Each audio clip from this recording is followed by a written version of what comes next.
tellement de choses qui se passent. Seigneur. Je bénis vraiment le Seigneur pour tous les témoignages. Parce que c'est vrai que quand on a parlé du frère Romain et de sa femme, j'ai vraiment été bénie. Parce que quand on allait les voir, ils nous encourageaient. Vous vous rendez compte? Il témoignait par rapport aux voisins, comment il était, comment une dame a dit, et toi tu vas m'aider, mais toi-même.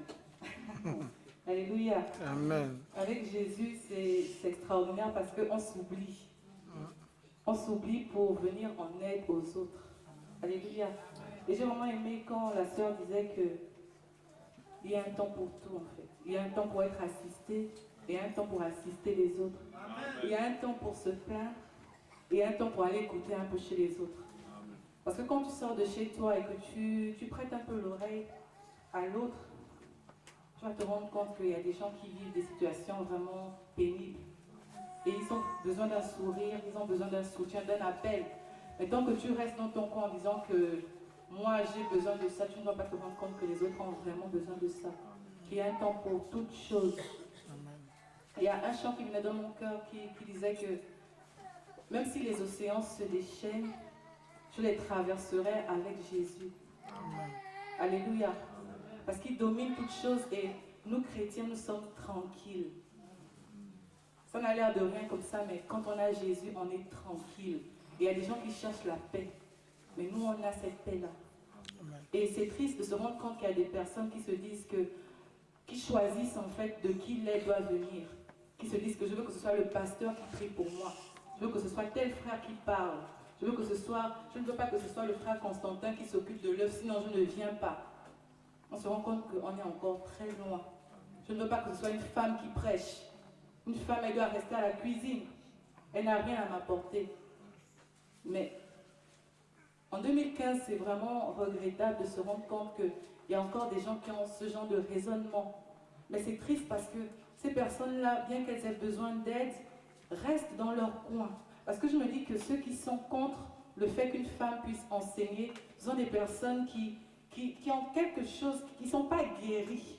Il y a en elles, en fait, quelque chose, je ne sais pas, leur mère, leur tante, leur voisine, mais il y a quelque chose qui n'a pas encore été réglé. Et moi, je dirais que ces personnes ont besoin d'une sincère délivrance.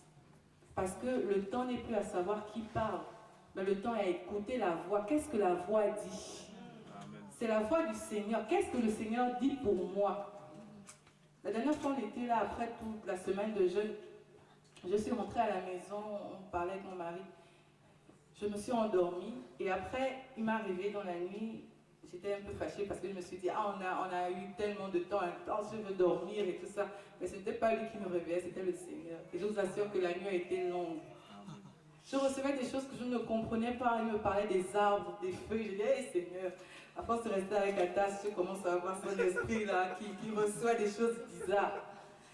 Et en priant, le Seigneur m'a éclairé en fait. On va prendre Joël 2, 28. Je me suis retrouvée la nuit en train de noter des choses. Je disais, hey, Jésus, c'est quoi?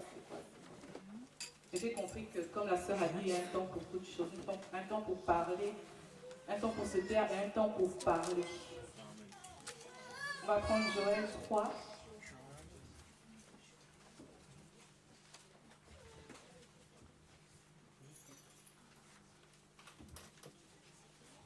Joël 3 à partir du premier verset.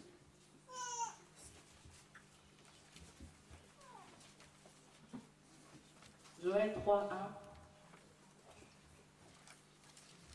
Je vais lire. Après cela, je répandrai mon souffle sur vous. Vos fils et vos filles deviendront prophètes. Vos anciens auront des rêves et vos jeunes gens des visions. Même sur les esclaves, même sur les servantes, en ce jour-là, je répandrai mon souffle. Je reprends. Joël 3 à partir du premier verset. Après cela, je répandrai mon souffle sur vous. Vos fils et vos filles deviendront prophètes. Dans d'autres versions, on dit, vos fils et vos filles prophétiseront. Vos anciens auront des rêves. Vos jeunes gens auront des visions. Même sur les esclaves et sur les servantes, en ce temps-là, je répandrai mon souffle. Alléluia. Alléluia. Le Seigneur est et précis. Quand il parle avec précision. Quand il a un message à faire passer, il le fait passer de manière à ce qu'on puisse comprendre là où il nous emmène. Et là, il dit qu'il répondrait son esprit sur tous. Dans notre version, il dit sur toute chair. Alléluia. Après, il dit, il répondra son esprit sur les esclaves, même sur les servantes. C'est-à-dire qu'avec le Seigneur, il n'y a pas de classification, il n'y a pas de dire que je parle aux hommes, je ne parle pas aux femmes. Il dit, je répondrai mon esprit sur toute chair. Il aurait pu dire, je répondrai mon esprit sur les cœurs, dans les esprits. Là encore, on devait dire que peut-être que quand il parle de cœur, il parle de cœur des hommes, il parle de cœur des femmes. Mais il dit sur toute chair. Et après, il va plus loin. Il parle de fils et de filles. Il descend encore plus bas dans l'échelle sociale. Il parle de serviteurs et de servantes. C'est-à-dire que n'importe qui peut avoir la clé dont tu as besoin. Amen. Arrêtons de négliger les autres. Il n'y a pas d'échelle, il n'y a pas de pasteur avec le Seigneur, il n'y a pas d'apôtre avec le Seigneur. Il y a juste des serviteurs. Et tant qu'on n'aura pas compris que le Seigneur peut se servir d'un enfant pour nous toucher, ben on va passer à côté de grandes choses. Alléluia. Et je comprenais cela, il disait que le Seigneur répand son esprit, mais pourquoi faire? Pourquoi faire avec l'Esprit de Dieu? Parce qu'on peut se dire, ok, bon, on a l'Esprit de Dieu pour chanter, on a l'Esprit de Dieu juste pour nous entretenir entre nous, mais ça va beaucoup plus loin. Le Seigneur a déposé quelque chose en chacun de nous pour aider les autres, mais pas seulement nous. Ce n'est pas vraiment une vision où on va dire que c'est entre nous seulement que je viens parler, tout ça. Non, ça va beaucoup plus loin. Et on va prendre maintenant Ésaïe 61. On connaît.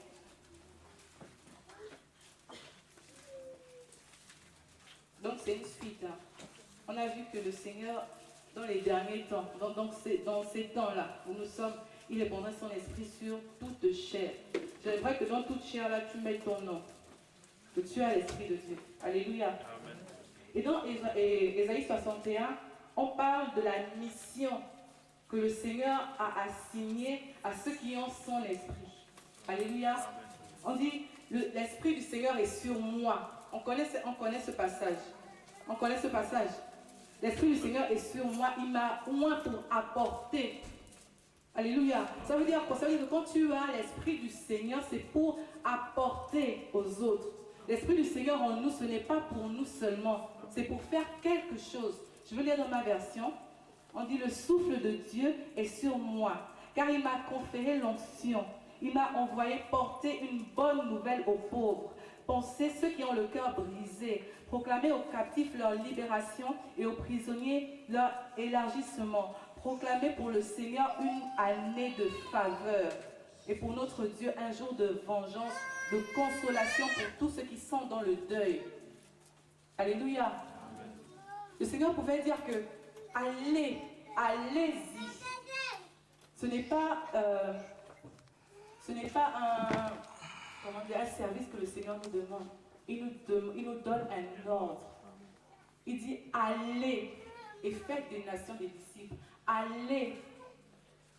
C'est vraiment un message qui m'a bougé. Il dit allez-y parce que vous avez l'Esprit du Seigneur. Parce qu'il a répandu son esprit sur les hommes, sur les femmes, sur les riches, sur les pauvres, sur les serviteurs, sur les esclaves, sur chacun d'entre nous. Pour faire quoi? Pour faire tout ce dont on parle ici dans Ésaïe 61. Pour apporter la bonne nouvelle aux pauvres. Pour guérir ceux qui ont le cœur brisé. Alléluia, ne soyons pas égoïstes avec ce que nous avons. Ne gardons pas pour nous la grâce que Dieu nous a donnée. Dieu nous a donné pour donner. Quelqu'un disait pour contaminer. C'est-à-dire que j'ai la joie, je te contamine. J'ai l'amour, je te donne ça. J'ai la joie, je te le donne. Parce que je sais que toi aussi, ça va te faire du bien. Alléluia. Ne restons pas là à avaler. Ça fait des années qu'on avale. On a eu tellement de bonne nourriture. Mais à notre tour aussi, donnons, partageons. Et c'est vraiment ce que je recevais. Je disais, ah waouh. Seigneur. Et vous ne pouvez pas savoir combien c'est une grâce de savoir que je marche avec le mandat du Seigneur. Amen. Le Seigneur te dit, va, parce qu'il est avec toi, il ne va pas te laisser seul. Mais il faut que tu te lèves. Alléluia. Amen. Il faut qu'on se lève pour les autres. Parce que on travaille pour nous, on va mourir, on va partir, on va disparaître. Mais qu'est-ce qu'on aura fait? Dans le monde, on dit les gens ont marqué le temps par des découvertes scientifiques. Oui, on va dire que ce sont des païens, mais ils ont marqué le monde, ils ont fait quelque chose. Et nous faisons aussi quelque chose avec ce qu'on a. Parce qu'on a beaucoup plus que eux, ils ont. Alléluia. On dort avec ce qu'on a. Mais le Seigneur nous demandera des comptes. Parce que tu veuilles ou que tu ne le veuilles pas, tu vas mourir. Et après, tu seras devant le Seigneur. Il va te dire, qu'est-ce que tu as fait de ce que je t'ai donné? Et c'est vraiment important. Ayons un peu d'amour pour les autres. Parce que nous tous, nous avons quelque chose du Seigneur. Et le Seigneur me faisait comprendre que nous sommes des voix, comme Jean-Baptiste. On ne regardait pas son apparence. Il était dans le désert, il criait simplement. Il disait, répentez-vous. Il parlait. Quand on va, comme hier on était à la République, on parlait, on chantait, on était des voix. Et je parlais avec il y avait une fille qui était là debout. Et elle disait, est-ce que vous savez qu'on vous entend jusqu'au bout de la rue là-bas? Je disais, alléluia, c'est ce qu'on veut. On veut être des voix. Même si on ne nous voit pas, on écoute des voix en fait. On dit, mais les gens qui crient Jésus, c'est quoi? C'est qui Jésus? Parce que les personnes là, on peut se croiser demain, elles vont nous oublier. Elles ont même déjà oublié qui on est, nos visages, c'est pas important. Mais la voix, ce qu'elles ont entendu, ça va rester dans leur cœur. Il y a un témoignage, quelqu'un qui disait que il y a un monsieur qui était un homme d'affaires riche et il y avait une petite fille qui était venue lui dire Jésus t'aime. Bon, ils sont fous et tout. Quelques temps après, après ça, le temps est passé et il voulait se tuer parce qu'il avait fait faillite. Il était assis dans son bureau avec un fusil et il était là en train de réfléchir. Vous savez, les gens disent que quand on veut se suicider, à un moment, on pense sans réfléchir à la petite voix qui te dit tire, tire, tire. Et il y a eu la petite voix de la fille qui a résonné dans son esprit, qui dit Jésus t'aime. Et il s'est souvenu de cette voix-là, parce qu'il y a eu quelqu'un qui lui a dit Jésus t'aime. Donc nous aussi, soyons ces voix-là, ces voix qui déclarent des choses. Je parlais avec une jeune fille qui a mis sur son Facebook les hommes sont méchants, les hommes sont justes, mais mon Dieu, tu es jeune, comment tu peux déjà dire qu'un homme est comme ça? Parce qu'elle a entendu une voix qui lui a dit que les hommes sont comme ça. Et la parole dit que la foi vient de ce qu'on entend. Donc elle a entendu ça, elle n'a aucune expérience, elle est toute petite, mais elle sait que les hommes sont méchants, que les hommes sont infidèles. Je lui ai dit non, ce n'est pas vrai. Parce qu'on doit être de ceux qui rectifient le tir. Quand tu vois quelqu'un qui va vers le trou, tu lui dis non, n'y va pas. C'est simplement ça. On ne demande pas d'être des super spirituels qui connaissent la parole par cœur. Mais quand tu sais que Dieu ne veut pas ça, tu peux dire à quelqu'un, ce n'est pas dans la volonté de Dieu. Lâcher comme ça, des petites choses comme ça, qui restent et qui marquent les gens. C'est vraiment, le Seigneur m'a amené vraiment à comprendre qu'on ne doit pas se négliger. Nous ne sommes que des voix. Des voix qui crient, des voix qui partagent ce que le Seigneur met en nous. Alléluia. Le Seigneur me faisait comprendre qu'il peut se servir de n'importe qui, de n'importe quoi pour parler de lui. Et après, j'étais là, je pensais, je me disais, comme Matthias parlait une fois du coq. Du coq qui a parlé à Pierre. Le Seigneur s'est servi d'un coq pour parler. Et le Seigneur m'a amené plus loin. Il m'a dit, pour parler à Pharaon, je me suis servi des moustiques. Là, ça commençait, là, ça n'allait plus. Parce que jusqu'à présent, c'était cohérent pour moi, avec mon petit esprit, mais après, là, oh là là. Il a parlé des grenouilles. Il a parlé des 10 plaies. Il dit, c'est comme ça que je parle, parce que je suis Dieu. Donc, nous, on se néglige, parce qu'on attend d'avoir un certain bagage intellectuel, d'avoir lu la Bible et d'avoir tout compris. Mais le Seigneur me disait qu'il parle par des grenouilles. Il a envoyé des plaies. Il a envoyé des... Et c'est comme ça qu'il parle. Et là, je me suis dit que je ne peux pas me taire. Et quand la sœur dit encore qu'il y a un temps pour se taire, un temps pour parler, je dis Alléluia, c'est ce que Dieu veut. Dieu veut qu'on parle. Excusez-moi, mais vous allez m'entendre. c'est pas forcément ici, que ce soit dans la rue, que ce soit je ne sais pas où je peux parler, je parlerai. Parce que le temps passe tellement vite. Le temps passe vite, on n'a pas de temps à perdre. Alléluia. Amen.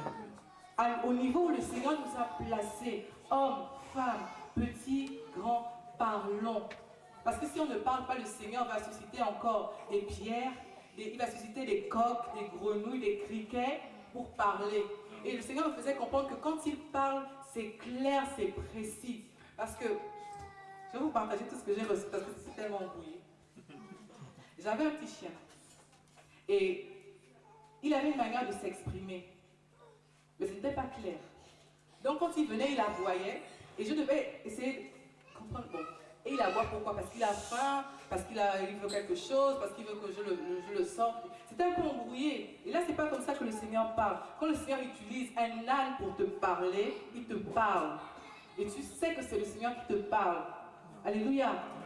Quand il a utilisé le ventre du poisson, Jonas a su dans son esprit que le Seigneur voulait qu'il fasse quelque chose.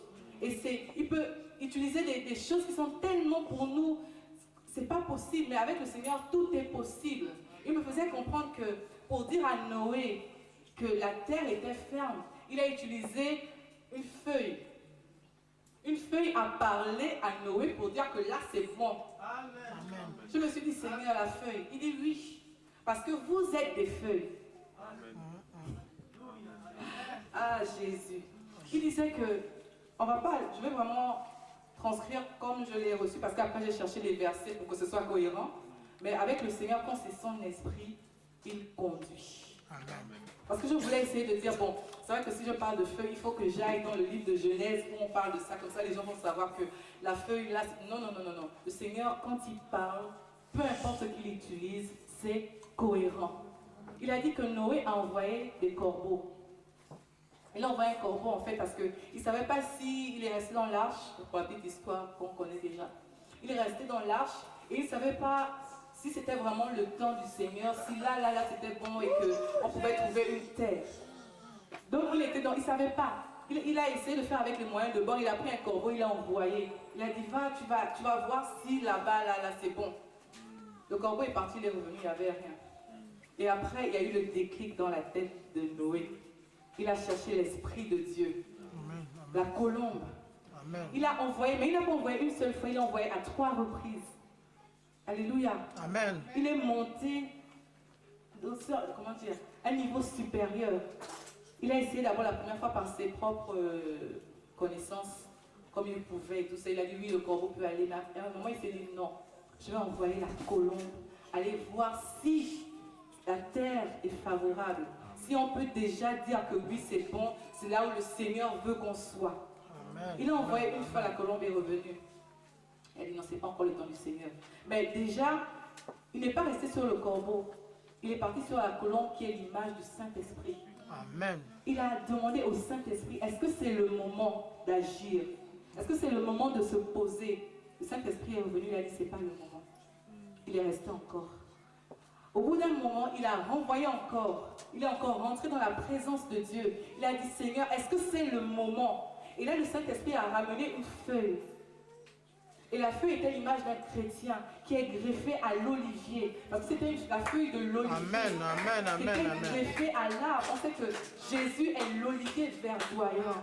Donc, le Saint-Esprit est parti et il a ramené à Noé l'information que là, sur cette terre-là, il y a des fils et des filles qui sont prêts.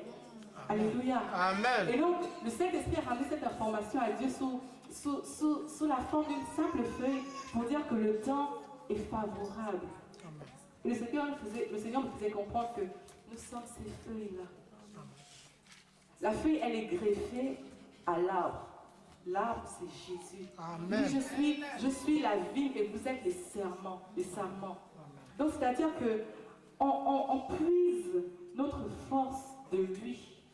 Et je comprenais que c'est extraordinaire. Avant qu'une feuille ne sorte, elle est dans un bourgeon.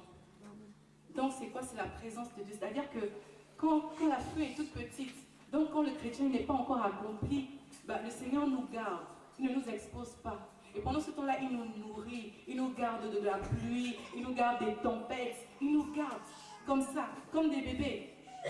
Alléluia. Et là maintenant, quand il sent que c'est le moment, il enlève en fait. Et la feuille sort. Sauf que la feuille, elle est greffée à l'arbre et donc elle puise sa sève de l'arbre. Mes frères, soyons ces feuilles-là qui sont greffées à l'arbre. Amen. Parce que quand tu n'es pas greffé à l'arbre, quand il y a la tempête, le vent, la feuille tombe. Quand tu n'as pas assez de temps, quand tu passes pas assez de temps dans la présence de Dieu, quand tu n'as pas assez de matière, c'est-à-dire que tu ne pries pas assez, tu ne lis pas assez la parole de Dieu, tu es comme cette feuille-là qui n'est pas greffée et qui tombe. S'il y a un vent, tu tombes. Mais dès lors que tu as pris tes racines, comme cette feuille-là qui est greffée à l'arbre, le Seigneur te garde. Et là maintenant, quand quelqu'un a besoin de toi, comme Noé a eu besoin du Seigneur, il envoie la feuille. L'arbre ne bouge pas. Le Seigneur ne bouge pas. Il est roi. Il est assis sur son trône. Et c'est nous qui l'envoie. Il envoie ses fils et ses filles. Donc quand quelqu'un prie comme Noé, quand quelqu'un dit Seigneur, j'ai besoin de toi, et que le Saint-Esprit va chercher la feuille. Donc c'est là où tu es chez toi, quelqu'un t'appelle. Quelqu'un te dit j'ai besoin de toi. Ça veut dire que c'est comme Noé. Quelqu'un est en train de prier. Et le Seigneur vient te prendre comme cette feuille-là pour dire voici la réponse à ta question. Hier j'étais là, je pensais à une sœur. Non, même pas une sœur, oui c'est une sœur. Et j'écris, je lui demande comment tu vas. Elle me dit là j'ai peur. Je suis sur le point d'accoucher, mais j'ai peur parce qu'il y a des complications. Il y a beaucoup de morts dans la famille. J'ai dit waouh, c'est waouh. Là, il faut que je dise là, il faut que je prie, il faut que je demande au Seigneur, Seigneur, guéris, Seigneur, touche cet enfant, que cet accouchement se passe bien. Parce que mon cœur était disposé. Et je prie qu'elle puisse accoucher dans de bonnes conditions au nom de Jésus. Parce que je ne sais pas si elle a accouché ou pas. Mais je dis que si le Seigneur a permis que je sois connectée à ce moment-là avec cette fille, c'est parce que le Seigneur veut encore toucher sa vie. Et je proclame au nom de Jésus qu'elle va encore servir le Seigneur. Parce que c'est ce à quoi nous servons finalement. Nous sommes juste là pour parler. Nous sommes juste là pour contaminer, comme a dit ma soeur, une soeur. Nous sommes là juste pour être des feuilles qui attendent une prière. Alléluia. Parce que c'est comme des athlètes qui font une course de relais. Ils sont comme ça. Ils attendent en fait qu'on vienne taper dans la main pour partir. Mais imaginez que l'athlète là soit couché. Donc quand il voit quelqu'un qui arrive, le temps qu'il se lève, encore qu'il mette ses chaussures et tout, il perd la course. Mais si l'athlète est là, comme on voit à la télé au JO, si l'athlète est là et que sa main est déjà tendue, elle attend juste qu'on vienne taper pour partir, l'œuvre du Seigneur se fera. Amen. Alléluia. Le Seigneur disait que c'est lui, l'arbre. Et ce qui m'a encore impressionné, c'est que quand Noé est rentré dans l'arche, c'est la main du Seigneur qui est venue, qui a fermé. Il s'est déplacé lui-même pour fermer. Parce que c'était le temps où le Seigneur lui-même faisait les choses comme ça. Le temps où il était sur la terre, qu'il agissait. Il est venu, il s'est fait cher parce qu'il y a un temps où lui-même il vient, il ferme la porte. Mais il y a un temps où il ne descend pas de son trône. Parce que c'est le roi des rois. Amen. Il est assis sur son trône élevé. Et maintenant là, ce n'est plus à lui de venir encore te visiter. C'est plus à lui d'aller faire ça. Parce qu'il sait qu'il y a des gens qui sont prêts, qui attendent juste de prendre le relais pour partir. Alléluia. Selon ces personnes-là qui sont comme ces feuilles-là, qui attendent juste que la colombe vienne nous prendre pour partir ailleurs, pour partir à gauche, pour partir à droite, pour aller contaminer, pour aller faire l'œuvre du Seigneur. Et nous sommes ces feuilles-là. Alléluia. Ces feuilles qui sont greffées à l'olivier verdoyant. Alléluia. Dans le psaume 1, on dit heureux l'arbre qui est planté près d'un courant d'eau parce qu'il porte ses fruits en toute saison. Ça veut dire quoi? Ça veut dire qu'il n'y a pas de saison favorable ou non, c'est en toute saison. J'ai vu nous en Afrique, on a des arbres, on a des manguiers dans la concession. Tant que ce n'est pas en octobre, l'arbre ne donne pas. Vous pouvez faire tout ce que vous voulez, l'arbre est là, il attend. Quand le mois d'octobre arrive, il donne ses fruits. Avec le Seigneur, ce n'est pas ça. C'est que tu dois être prêt à donner des fruits en toute saison. Amen. En toute saison. Amen. Parce que le monde a besoin de ces fruits-là. Amen. Si tu te négliges, je vais te dire que quelqu'un a besoin du fruit que tu as. Amen. Et ça ne se limite pas aux petites choses. Je bénis le Seigneur pour ma soeur qui a eu la guérison parce qu'une autre soeur a touché. C'est ça le peuple de Dieu. C'est simplement ça. Il n'y a pas de grand, il n'y a pas de petit, il n'y a pas de blanc, il n'y a pas de noir, il n'y a pas de savant, il n'y a pas de personnes illettrées. Non, il y a juste des personnes qui sont complémentaires. Des personnes, quand elles lâchent le Saint-Esprit touche une autre personne et va toucher une autre personne. C'est comme ça. C'est comme ça, simplement. Apprenons un peu à nous oublier, à oublier ce qu'on sait, qu'on a, qui on est, et à ce que le Seigneur fait nous pour les autres. C'est vraiment important. Le Seigneur sert de n'importe qui pour faire ce qu'il veut, ce qui lui. Ce n'est pas à nous de Seigneur, qu'on va là-bas, Seigneur, ça, Seigneur, je vais avoir telle soeur, je vais avoir tel frère. Non, le Seigneur nous amène des gens comme ils sont. On ne peut pas changer les gens. On aura toujours des gens qui vont mal nous parler. Il y aura toujours des gens qui vont nous critiquer. Il y aura toujours des gens qui vont faire des choses qu'on n'aime pas. Mais ce n'est pas grave. Parce que nous, on est greffés à l'arbre. Et comme je disais, le chant dit, même si les océans se déchaînent, je traverserai la tempête avec Jésus. Ça veut dire quoi? Et vraiment à l'esprit d'être dans une tempête, ou je ne sais pas, un tsunami, tout ce que vous voulez, dans une catastrophe, dans un incendie. C'est-à-dire qu'il n'y a plus d'issue. Les gens sont là, les gens s'agitent, les gens courent dans tous les sens. Mais toi, tu marches en paix parce que tu es avec Jésus. Ça veut dire que les gens qui sont autour de toi, ils ne te touchent même pas parce que tu as Jésus. Alléluia. Je ne sais pas si on peut un peu visionner un peu ça dans notre tête pour voir un peu comment Jésus nous amène dans le calme et l'assurance.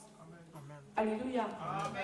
Vraiment, ce message m'a tellement fortifié. Et c'est pour nous dire que nous sommes vraiment de ces feuilles-là. Mais regardez un peu la feuille aussi quand même. La feuille, elle n'est pas raide.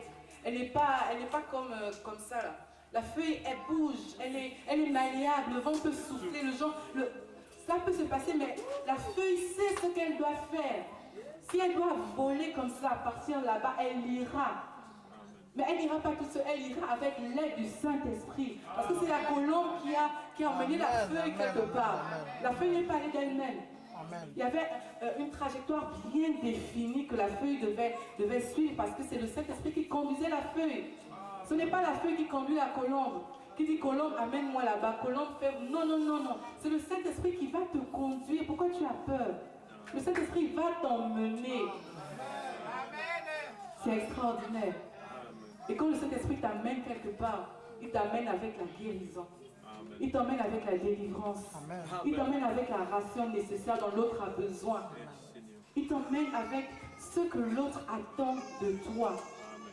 Parce que ce n'est pas toi qui agis, c'est l'Esprit de Dieu qui te conduit. Amen. Alléluia. Amen. Et je bénis vraiment le Seigneur pour ce message. Parce que je crois que c'est le message du temps.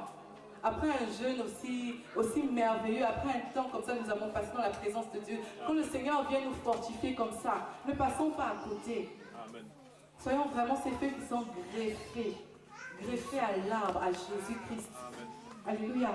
Est-ce qu'on peut se lever? Amen. Le Seigneur attend des gens qui sont disposés. Alléluia. Des gens qui sont disposés. Pas les gens qui pensent encore à tout ce qui s'est passé avant. Pas les gens qui gardent encore tous les bagages lourds là. Tout ce qu'on a fait de mal dans le passé. Tout ce que, je sais pas, tout ce qui nous accable. Le Seigneur veut des gens qui soient légers comme une feuille. Pour pouvoir suivre l'endroit où l'Esprit nous emmène. Est-ce qu'on peut demander au Seigneur encore de disposer nos cœurs de manière à ce qu'on puisse voler comme ces feuilles-là? Que ce soit l'Esprit de Dieu qui nous conduise. Qui nous conduise. Oh Jésus. Seigneur, nous te prions encore que toi seul tu nous conduises, Jésus. Oh Seigneur. Que toi seul tu nous conduises encore là où toi tu veux, Seigneur, qu'on aille, Jésus. Seigneur, nous voulons oublier un peu tout ce que nous connaissons, tout ce qui nous a accablés. Nous voulons oublier tout ce qui nous retient, Papa. Et nous voulons être légers, Papa, pour pouvoir suivre encore, Papa, l'évolution de ton vent, Seigneur. Oh, Jésus. Seigneur, que ton esprit lui-même fasse son œuvre, Père. Nous ne voulons pas décider. Nous ne voulons pas, Seigneur, aller là où, Seigneur, les choses nous arrangent, Jésus. Oh, Père. Seigneur, toi seul, tu peux nous conduire, Jésus. Seigneur, de ton esprit.